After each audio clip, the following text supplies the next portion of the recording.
از خواب پا شدی نمیدونی چه اسنکی بدی برای بچت ببره مدرسه؟ در فریزر رو باز میکنی، یه نون گردویی در میاری و گرم میکنی، میدی بهش که ببره مدرسه. خودت از خواب پا شدی میخوای سریع بری سر کار، نمیدونی چی بخوری، نمیخوای بری کافی شاپ چیزی بخری، این نون گردویی جواب شماست.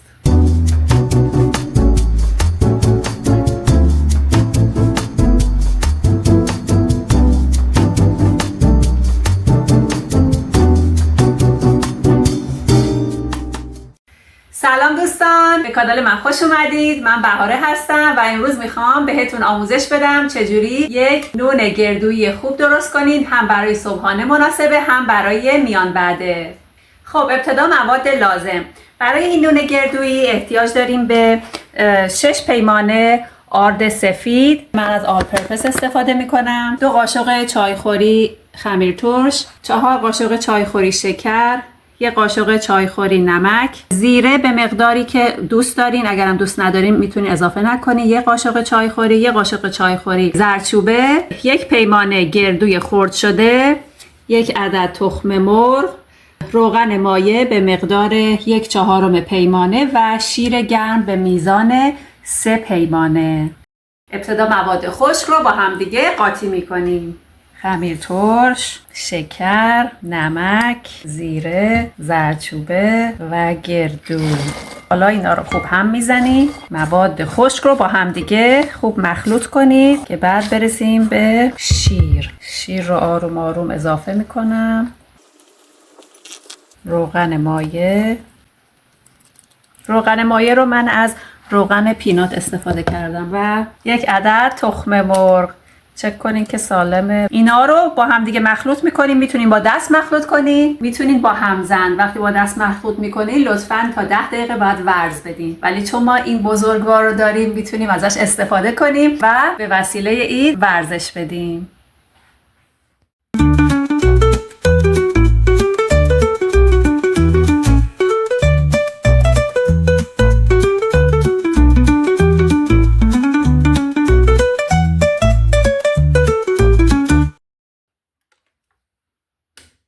خمیرمون رو 10 دقیقه ورز دادیم، چه حالا با دست یا با دستگاه. حالا این خمیرمون آماده است که بره برای استراحت. دوستان ببینین ما همچین خمیری رو به دست آوردیم که به دست نمیچسبه و به راحتی از قلاب جدا میشه.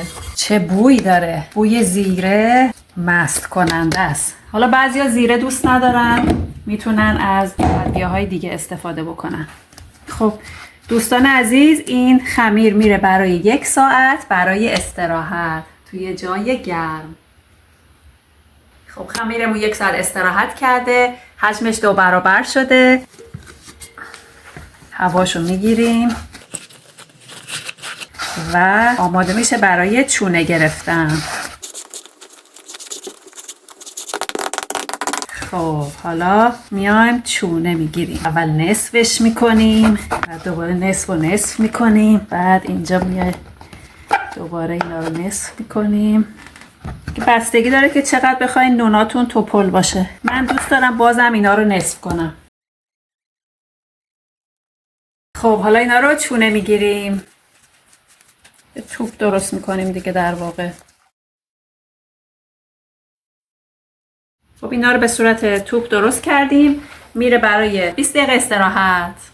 در این مدت که خمیرمون داره استراحت میکنه، رومالمون رو درست میکنیم که شامل 1 عدد زرده تخم مرغ، 1 مقدار شیر و زعفرون هست. خب دوستان 20 دقیقه استراحت گذشت. حالا خمیرای ما آماده هستن برای رومال. روی خمیرامون رومال میمالیم برای اینکه خوش رنگ و زیبا بشه. به این ترتیب همه جاشو رومال بمالیم که جایی نمونه خالی. خب رومالمون رو انجام دادیم. حالا 1 مقدار کنجد میزنیم روش برای زیبایی. خب دوستان خمیرها آماده هستن که برن توی فر 380 درجه که از قبل آماده کردیم. به دمای مورد نظر 380 درجه فارنهایت رسیده باشه و به مدت 25 دقیقه توی آون بمونه.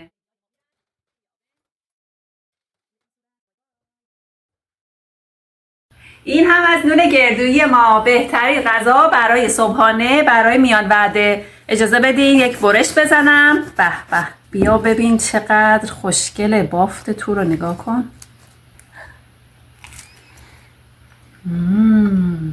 دوستان عزیز، میتونین برش بزنین، کره، پنیر، گردو بذارین لاش، یک ساندویچ خوشگل بفرستین برای سر کار، برای مدرسه. نوش جان. اگر از این ویدیو استفاده کردین خوشحال میشم که سابسکرایب کنید، با دوستانتون به اشتراک بذارید و لایک کنید. متشکرم. سلام دوستان، من بهاره هستم. نه از اول به کانالتون یاد بدم که چجوری استافش خراب.